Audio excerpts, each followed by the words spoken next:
Talk about a topic that not a lot of people are familiar with in Rocky Mount, and that is our Rocky Mount Minority Economic Development Committee that we have here in town.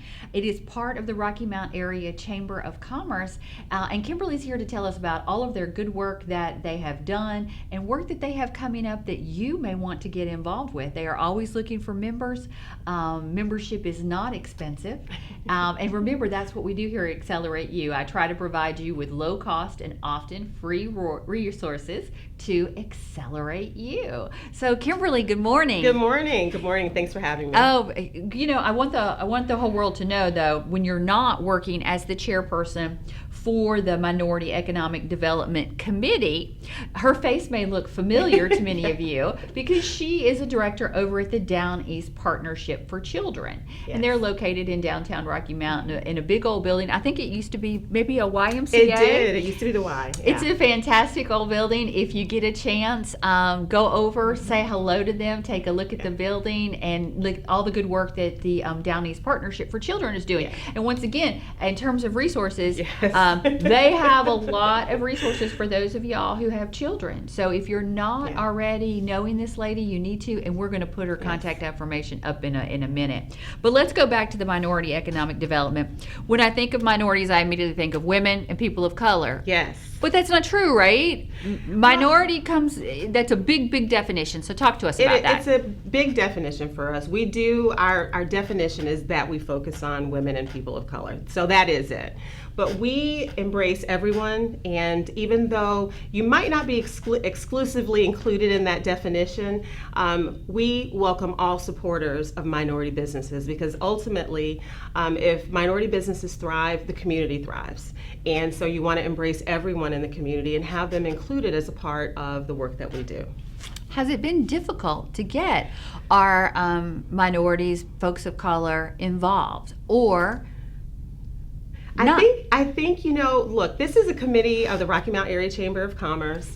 It developed or evolved after the murder of George Floyd. Okay. And the president of the chamber and Dr. Haywood Parker began having conversations about how do we address disparities, like how can we contribute to this conversation and address some of the disparities with minority business owners. So the work evolved, but it's new. It's only been around this is the third year. I became chair in December. And so we're really kind of getting our legs, underneath us. And so we're doing a lot of outreach, and we have to expose people to the work that we do, make people feel comfortable, make them aware of the resources that are available, and that everyone is included and a part of this work. And that's a process. That doesn't happen overnight. Correct, and you and I were just briefly talking about networking a minute ago, and so often you do see the same faces, but we welcome new faces. We do. The Rocky Mount Area Chamber of Commerce is very inclusive. Mm-hmm. You do not need to be a member to attend their functions. No. If you just want to go attend the fall outing and never attend anything else, that's absolutely fine. Yeah. You can get a ticket for that. Just like this committee, if you want to lend your talents to it and nothing else speaks to you, that's absolutely fine. So let's talk about that work. Yes. So, and I know Dr. Haywood Parker, once again, a wonderful resource. If you don't know Dr. Haywood Parker, you can reach him here at North Carolina Wesleyan University. The murder of George Floyd was a very difficult time. Yes. For really almost for the world, because there was some outreach and some outpouring and burst of both the emotions all across the globe. Mm-hmm. So tell me about the work. Tell me what you've done. Tell me what you've got coming up. I think you actually have an entire week you devote to minority economic development. Tell us about that. We do. We celebrate Minority Enterprise Development Week, which is a national observation and kind of a celebration of minority businesses and organizations like the Chamber that are supporting that work and supporting entrepreneurs. And so we'll be celebrating that. It's the week of October 2nd through the 5th. October 2nd through the 5th. So hear that loudly. It'll be here before you know it. It will be here before you know it. And we'll remind you of that again. October 2nd through the 5th. Yes, okay. And so the state recognizes it, we recognize it. And we are planning a large-scale kind of celebration of minority businesses on October 7th. It'll be downtown at the train station on the lawn in the front. We will have minority business owners, food truck vendors, really highlighting the diversity that's in our community, celebrating the business owners that are in the community. But it's a family fun-filled activity. So we'll have bouncy houses and activities for children. We want the community to come out and support. And we want to see a diverse group. We want to see everyone in the community come out and support, because we really do believe that if you are supporting minority businesses and they're successful and they're thriving, everyone talks about Rocky Mount and all the things that are coming our way. And we want businesses to be prepared and ready to receive any opportunity that comes to the city. So the work that we do is providing education for those businesses, networking opportunities, because we know some of the disparities. Minority business owners may not have those kind of built-in connections when they first start a business. So how do we get them connected and meeting people? How do they get that peer-to-peer interaction and support that you need? I am not a small business owner, although I ran a nonprofit for a while, and I think it's very similar in the dynamics of doing that. But it's difficult work. You know, starting a business is hard work, and you need lots of support and access to those resources, and finding out about money. Like, how do you get the money that you need to support your work? How do you write a business plan? We've done education sessions on that. So we do a lot of exciting things. Marketing, we do have on August 23rd, we have a networking event with the Nash County Small Business Center. It will be at Goat Island, and it will focus on marketing strategies. So we are continuously doing that, continuously networking, and just exposing different businesses to the resources that are available. So if I am a woman or a minority, and once again we're going to define that in a much broader term than just women and folks of color, this is a group I want to belong to. Yes. This is a group I want to belong to. So, all right, so low cost and free resources, what you going to hit me up for? What does it cost? What does it cost to belong to the Minority Economic Development Committee? It doesn't cost you anything to belong to the Minority Economic Development Committee. And even, if you want it with your chamber membership, if you're involved and want to get involved with the committee, we do have a set number. So we have 15. The committee, the larger body committee, we're set right now. However, people do roll off. But we have subcommittees. But I can be a member. You can be a member of the chamber. You can also be a member of the subcommittees, like an education subcommittee that we have, and that's open whether you're a chamber member or not, because our goal, we want you to want to be a part of the chamber. So to do that, we want you to get involved and know what we're offering and what's available out there to you. So we hope as you get to know us, that's something that you will want to do. We have a networking committee, so if that's your kind of niche and where you'd like to be, then you can do that as well. And then of course we have this large-scale signature event, which is on October the 7th, and it's all hands on deck. So if you want to get involved, by all means. To volunteer. Now the 7th, let me just verify, that's a Saturday. It is. So this event will be on a Saturday, so no excuses. Yes. Okay, that you need to be there. Yeah. You had told me something earlier that I found most interesting about you have a subcommittee or a group that's kind of within this group, and that is a group of women at the city. Tell me once again who those women are. Well, it's the Minority Women Business Enterprise. Minority Women Business Enterprise. Right. Okay, and this is part of the city. It's right. It's not specifically a women group. However, it is a group that is looking to expose minority business owners to the opportunities for contracts with the city and procurement. One of the things that we did in February was to do an education event with them. At the time, Antoinette Goodwin was there and was leading those efforts. Tiara Norwood, which if you know business in this community, you probably know Tiara Norwood. Right. We did it in partnership with them and just introduced business owners to how do you do business with the city of Rocky Mount. Had phenomenal turnout for that. It was a great opportunity to learn more about how to do business and information that people didn't know. So that was one of the great things that we took away from that. Right.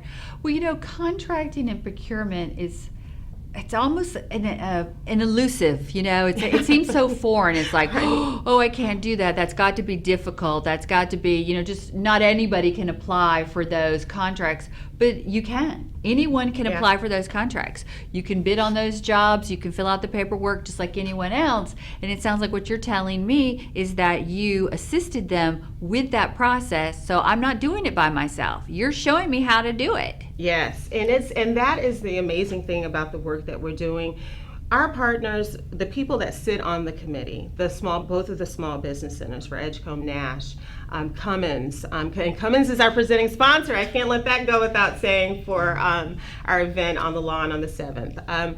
We have a lot of people in the community. Tiara's on the committee, Ward Specialty Pharmacy, Patrick. Many people know Patrick. Yes, everybody knows Patrick. Everybody knows Patrick and loves Patrick. Right. But we take all the resources. I said before, my background, I'm not a business owner. We have business owners that are on that committee.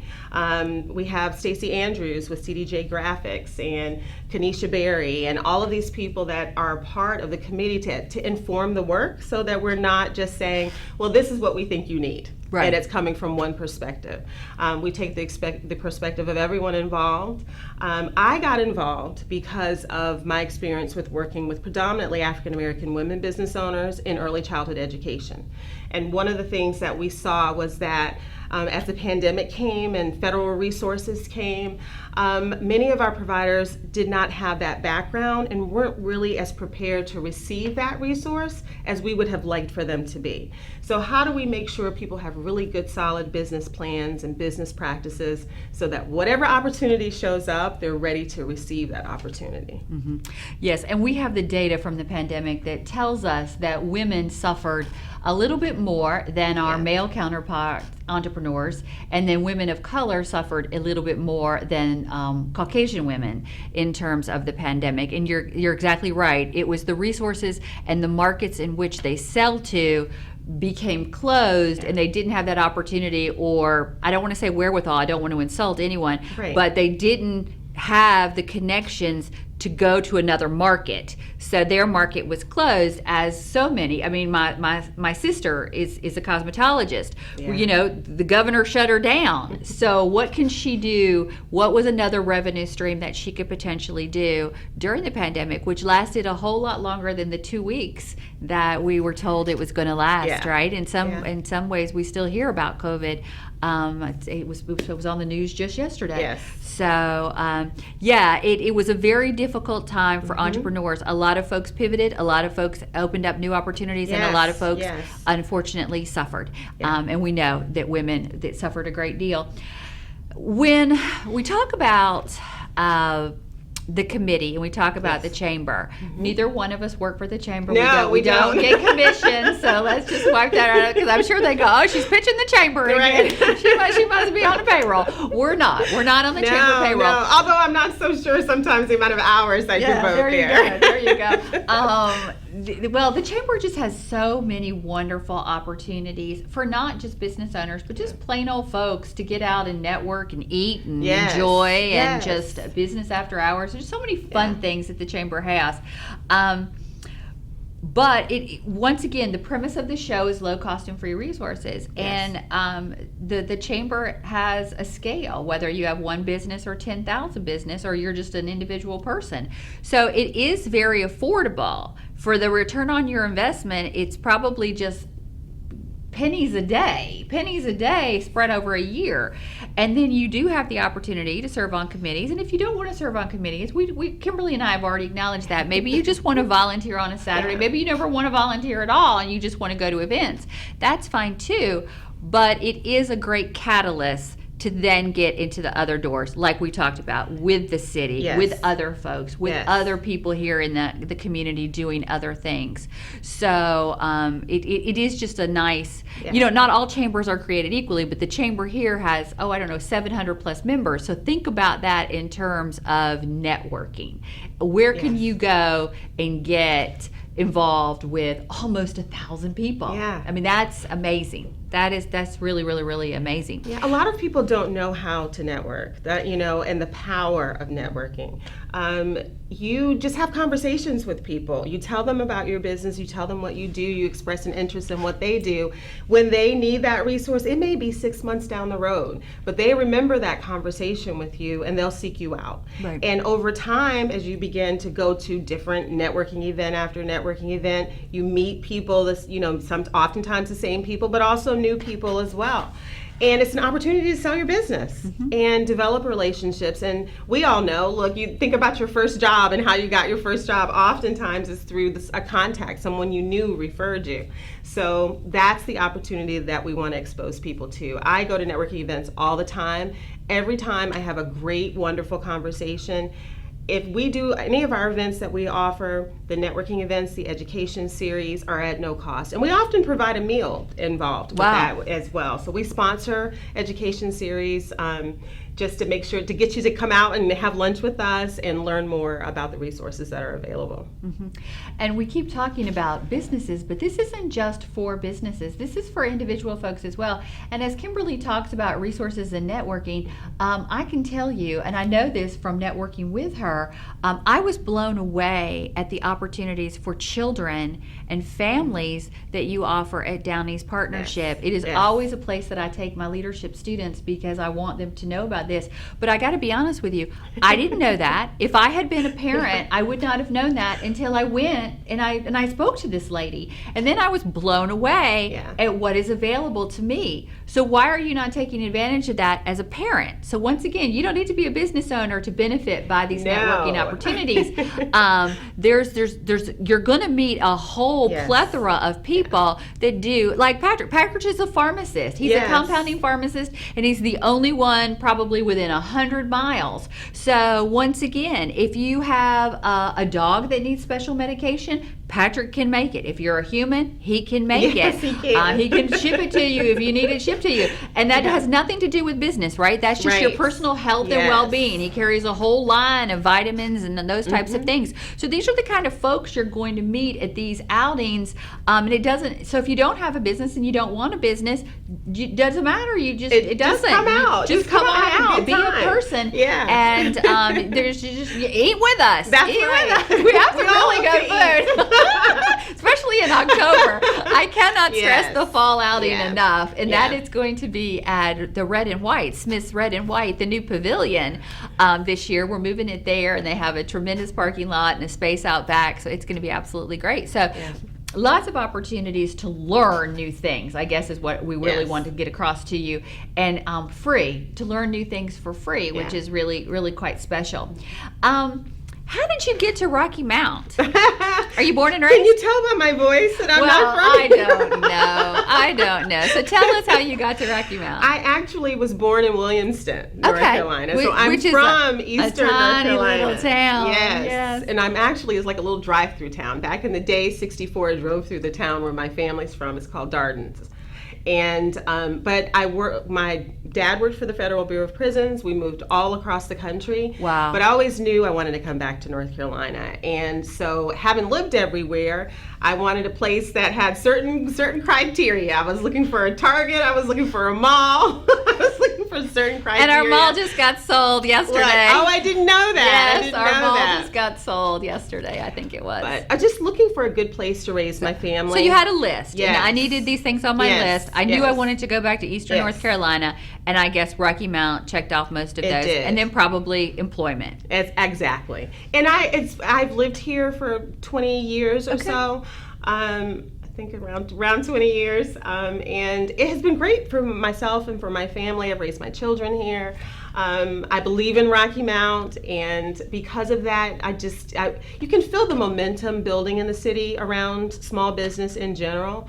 And you just want to be a part of that. You want to be a part of seeing businesses be successful and thrive, and not just open, but open and stay open, and just have a really thriving business and be a part of that network. And one of the things that we did this year too was we sponsored a second place prize for a business boot camp with Living Better Life. And it was Patricia Bynum with My Creative was the winner of that prize. And she has a business introducing young people to technology and coding, which is innovative and new, and you want to be a part of things like that, and you want to support business owners as they start. So it isn't just existing businesses that we're seeking to support. If you just have an idea and you want to know how to get connected with people who are helping to start those ideas, then we want to connect you. Tierra Norwood has SOAR coming up. It's an 8-week program to support businesses. She's a Grow with Google coach. If you want to know how to get your business online, it doesn't cost you a thing to reach out to Tierra at Ajon Professional Solutions and ask her about how to do that. So there are so many resources. Even as I was preparing for today, I was thinking there's a lot of resources that we know about and we just want to expose people to. Right. And don't forget North Carolina Wesleyan University. We have both credit and non-credit bearing certificate programs in the boot camp format for those of you who are looking to add what I call tools to your toolbox. So most definitely, and you're right. And if you need to get a hold of Tierra, you can find her down at Station Square. Yeah. So that's where her home base is. So you can look her up online if you need to. Yeah. But and thank you to Wesleyan, who is also a sponsor for our event on October 7th. Our sponsorships are starting to come in. We're still looking for sponsors if you're interested in supporting this work, and we're thankful and grateful for that, and grateful for the opportunity to come and talk more about it. Now, I know we've got your name and your committee down here, but what telephone number would I call if I wanted to get involved or be a sponsor for our October 7th event? And that will be my number. Okay. 252-903-6649. Okay, and do that again a little bit slower. 252-903-6649. Okay, and if for some reason you didn't get that, just call the studio and we'll give you Kimberly's information. Yeah, it is a very exciting time. And once again, I hate to keep spouting data, but the data tells us it's not the big guys. We love Cummings, we love Pfizer, don't get me wrong, but the real health of your community is those small business owners. It's how many you have, and you said the magic word, how many you keep. Yes. It doesn't really do any good to help you open if I can't help you sustain. Yeah. And once again, with the free classes, the low-cost classes that all of us offer, Wesleyan, the community college, the chamber, Tierra, on and on I could go. Yes. We're here to help you. Coaching as well. We've got a number of really great coaches in the area that work. I don't know their scale, but they have different fee ranges that can help you sustain and then move into the next. And then let's not forget, at some point there's going to be that exit strategy, and so we can help you with that as well, right? You don't want to necessarily work for forever. So, well, Kimberly, it has been an absolute pleasure having you here today. Once again, it is October 7th. Yes. On the lawn in front of the train station. Yes. That's the historic train station, downtown Rocky Mount. You can't miss it. Station Square is right next door, and the fire department is right across the street. Yes. So that's, you're right there on that big old corner. Right. So it's just been an absolute pleasure. Thank you so much. Thank you. Minority Economic Development Committee through the Rocky Mount Area Chamber of Commerce. We all go on and have a wonderful day and be productive, and thank you for watching Accelerate You.